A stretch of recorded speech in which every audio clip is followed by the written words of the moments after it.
Olá! Todos os países do mundo sofrem com casos de corrupção. A GE nos Estados Unidos foi proibida de negociar com o governo, pagou multa milionária, apresentou sistema de vigilância para evitar novas fraudes e em 5 dias estava livre para atuar. IBM, Boeing, Volkswagen, todas tiveram o mesmo problema. Caem diretores, ministros, mas as empresas permanecem.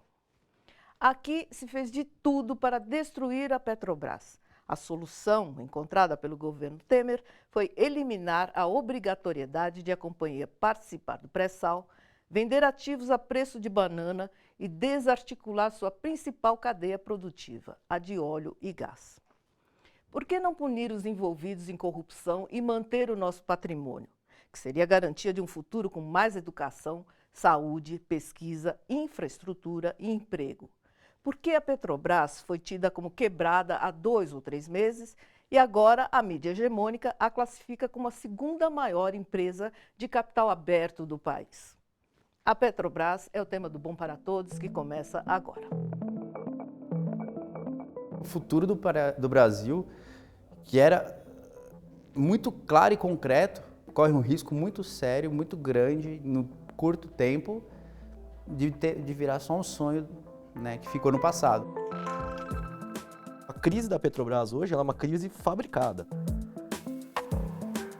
Por alguns meses, até que se concretizasse o impeachment da presidenta Dilma Rousseff, a Operação Lava Jato e a mídia nacional trataram de transformar a Petrobras na senhora de todos os males. Números e fatos foram manipulados, tudo para atender ao governo ilegítimo que aposta todas as suas fichas no Deus mercado. É ruim você perceber a quantidade de petróleo, a capacidade técnica da empresa, a capacidade de produção, a qualidade da Petrobras e assim sendo falseada, né, na grande imprensa, né, tratando os trabalhadores da Petrobras como bandidos em grande parte. Teve épocas que o trabalhador não podia sair de uniforme porque as pessoas perguntavam, você também está em algum esquema? Da quebradeira ao segundo lugar no posto de empresa mais valorizada do Brasil. Em poucos meses, a Petrobras saiu do inferno e chegou ao paraíso, num voo acelerado, pilotado pelo nada modesto Michel Temer. E, indiretamente, deve-se a mim o prestígio que a Petrobras adquiriu nestes últimos anos. E um prestígio que não fica apenas na palavra, mas fica na avaliação estatística.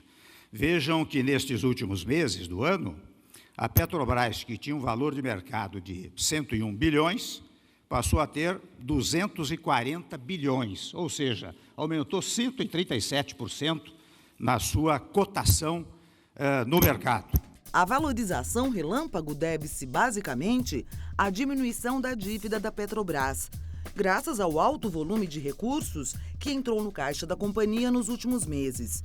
Dinheiro conseguido com a venda de grande parte do patrimônio da empresa.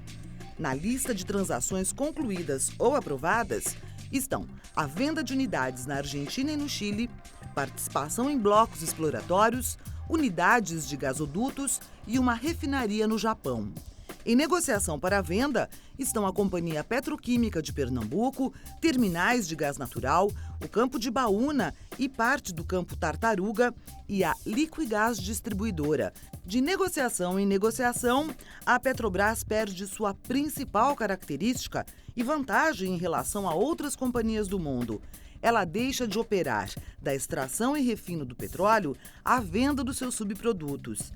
E o Brasil, que havia conquistado independência em setores como o de fertilizantes, volta a depender de outros países. Então, quando se pretende desafogar a Petrobras, digamos assim, não exigir dela que participe de todos os projetos, nós queremos trazer os setores da iniciativa privada que possam participar, doutor Jorge, deste projeto, e possam, portanto, gerar empregos. Para o Sindicato dos Petroleiros, a venda do patrimônio da Petrobras não garante os empregos atuais e nem a certeza da abertura de novas vagas.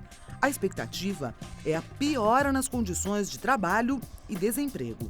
Se hoje, aqui na cidade de São Paulo, né, que tem toda a questão de fiscalização e tudo mais. A gente sabe que no Brás tem trabalho escravo para fazer confecção de roupa. Imagina para você explorar petróleo a 200 quilômetros da costa, como vão ser as condições de trabalho. É ruim, enquanto eu acho que indivíduo, né, de saber que, óbvio, meu emprego está em risco, né, meu futuro enquanto profissional está em risco, mas acho que o futuro, o que mais entristece é de saber que o futuro do Brasil, que era muito claro e concreto com a Petrobras e o pré-sal, corre um risco muito sério, muito grande, no curto tempo, de virar só um sonho, né, que ficou no passado. Nosso convidado de hoje é Gustavo Massaioli, secretário de Comunicação do Sindipetro, o Sindicato Unificado dos Petroleiros de São Paulo. Tudo bem, Gustavo? Ah, tudo bom. Pois é, parece que por aqui optamos por jogar o bebê junto com a água do banho.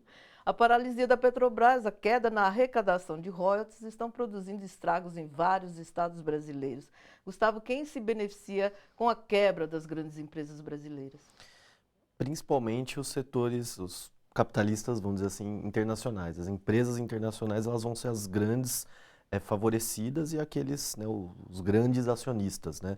Então, essas medidas que estão sendo tomadas, elas visam a contemplar esses grupos, né? Então, basta a gente lembrar, por exemplo, que a lei do pré-sal que está sendo mudada, ela teve uma grande articulação de empresas de petróleo americana junto com o governo americano, né? Se a gente colocar no Google Serra Wikileaks, qualquer cidadão pode ter acesso aos e-mails que ele trocava com a embaixada americana e com empresas que financiaram e apoiaram todo esse processo. Quer dizer, Chevron, essas coisas todas. Chevron, né? ExxonMobil, agora, por exemplo, o campo de Carcará, que acaba de ser vendido para a Statoil. Então, a Statoil, que é É norueguesa, né? uma estatal norueguesa, que ela tem os seus campos hoje, né, que são os grandes campos entrando em declínio, e ela estava à procura de oportunidades de compra, inclusive declarado, se não me engano, entre 3 e 4 dólares o barril. E aí a gente vende a menos de 2, onde a gente pagou mais de 8. Né? O pessoal tem feito uma conta que aproximadamente a gente está vendendo cada barril de petróleo pelo preço de uma lata de refrigerante para a Statoil. O Adriano manda sua pergunta pelo WhatsApp.